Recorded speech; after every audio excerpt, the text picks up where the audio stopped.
مراكش المغرب. بمجرد أن تضع قدمك في مدينة مراكش ستنتقل إلى عالم رائع من الجمال، السحر والبهجة. أسواق ملونة تنبعث منها روائح التوابل والعطور الفواحة، وبها من المشغولات اليدوية والمجوهرات العتيقة ما سيبهرك. أكل الشوارع المغربية أيضا سيكون تجربة لن تنساها. الأزقة الضيقة والمنازل التقليدية والمناطق الأثرية ستأسرك بسحرها. في هذا الفيديو سنتعرف على أجمل 7 أماكن في مراكش. ثانياً، أهم المعلومات عن مراكش. ثالثاً، نصائح هامة للسفر. أولاً، أجمل الوجهات السياحية. 1. قصر البديع.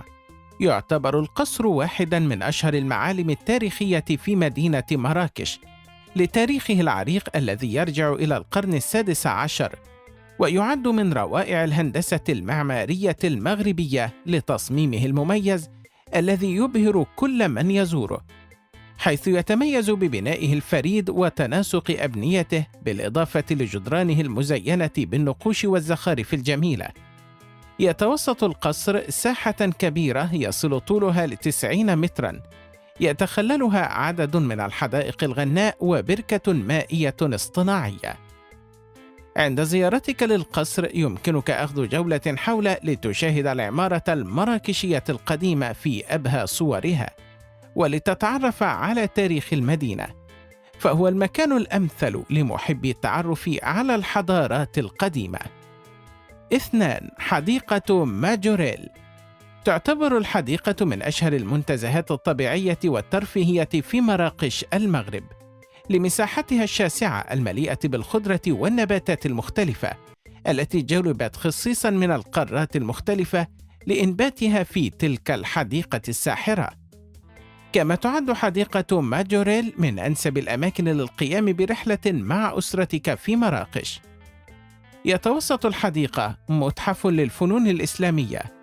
يمكنك دخول المتحف وأخذ جولة في ساحته لتتعرف على الحضارة الإسلامية القديمة. كما يمكنك التنزه في الحديقة وسط الخضرة لتتعطر بروائحها الطيبة، فهي من الأماكن التي لا يمكن تفويت زيارتها عند السفر السياحة في مراكش. 3. ست فاطمة مراكش. تقع قرية ست فاطمة على ارتفاع 1500 متر فوق سطح البحر، وتعتبر من أشهر المنتجعات السياحية في المغرب مراكش. تعتبر القرية من القرى الصغيرة، وتمتلك 7 شلالات فائقة الجمال. تتميز أيضاً قرية ست فاطمة بمياهها المتدفقة التي يمكنك السباحة والغطس فيها وقضاء وقت ممتع. كما يمكنك أخذ جولة سياحية في شوارع القرية لتتعرف على معالمها السياحية بشكل كامل. عند السفر إلى مراكش لا تفوت زيارة وادي أوريكا الذي يطلق عليه جوهرة مراكش، الذي يمر بين جبال الأطلس الشاهقة. عبر قناتنا ستجدون فيديو عن السياحة في المغرب فيه أجمل مدن المغرب سياحة، وكذلك معلومات هامة. الرابط ستجده في الوصف كما يظهر في البطاقة. 4. التجول في شوارع مراكش. من التجارب الممتعة التي يمكنك القيام بها عند القيام برحلة المغرب هي أخذ جولة في شوارع مراكش، حيث تشتهر شوارع مراكش بتاريخها العريق ومناظرها الطبيعية الخلابة التي تخطف الأبصار. كما تحتوي المدينة على عدد من المحال التجارية التي تناسب هواة التسوق. عند المشي في شوارع مراكش ستشاهد اللون الأخضر في كل مكان من حولك، حيث تشتهر المدينة بوجود العديد من الحدائق الطبيعية والمنتزهات.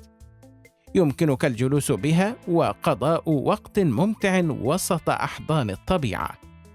5. جامع وساحة الفنا. هي ساحة وسوق في مدينة مراكش القديمة. لا تزال ساحة الفنا مراكش هي الأكثر شهرة وشعبية في المدينة، ويقصدها السكان المحليون والسياح. الساحة بها محلات تبيع السلع المحلية مع وجود الكثير من العروض الترفيهية للسياح. كما أن الساحة تنتشر بها عربات المأكولات والمشروبات التي تقدم المأكولات المغربية التقليدية. لا يمكن زيارة مراكش دون قضاء سهرة لا تنسى في ساحة الفنا. 6. باب مراكش. من الأسواق التي لا يجب تفويتها عند السفر إلى مراكش هو باب مراكش، حيث ستجدون الكثير من محلات الشنط، الملابس، المجوهرات وغيرها من المنتجات الفريدة التي لها طابع مغربي مميز. كما تبيع بعض المحلات سلعا قديمة مثل بعض المجوهرات والمشغولات كتحف تذكرك برحلتك. لا تفوت قراءة موضوعات المغرب ومراكش في موقعنا، والروابط في الوصف. سفاري في صحراء مراكش. من أمتع الأنشطة التي من الممكن ممارستها في مراكش هي الخروج في جولات السفاري الصحراوية. انطلق في جولة يملأها المتعة والمغامرة لاكتشاف صحراء المغرب، تجربة فريدة من نوعها وسط الكثبان الصحراوية البديعة. تستمتع بركوب الجمال أو الأحصنة في النهار ومشاهدة العروض الترفيهية التي تقام ليلاً في الصحراء. يمكنك تناول الطعام المغربي التقليدي وبعدها تستمتع بشرب الشاي البربري. ستكون تجربة لا تنسى. ثانياً، معلومات عن مراكش يجب معرفتها قبل السفر. 1. طقس مراكش وأفضل أوقات الزيارة. تتمتع المغرب بمناخ البحر الأبيض المتوسط، وتشهد مناخاً حاراً في الصيف وشتاء معتدلاً. أما أفضل وقت في السنة للسياحة في مراكش فهو من شهر مارس إلى مايو، ومن أكتوبر إلى نوفمبر في فصلي الربيع والخريف، حيث تعتدل درجات الحرارة في مراكش وستتمكن من استكشاف المدينة بالكامل. أما الشتاء في مراكش فيبدأ من شهر ديسمبر حتى فبراير. تشهد المدينة في تلك الفترة طقساً بارداً وتساقطاً طفيفاً للثلوج في بعض الأحيان. ادعمنا بلايك إذا وجدت في الفيديو ما يفيدك. 2. فنادق مراكش.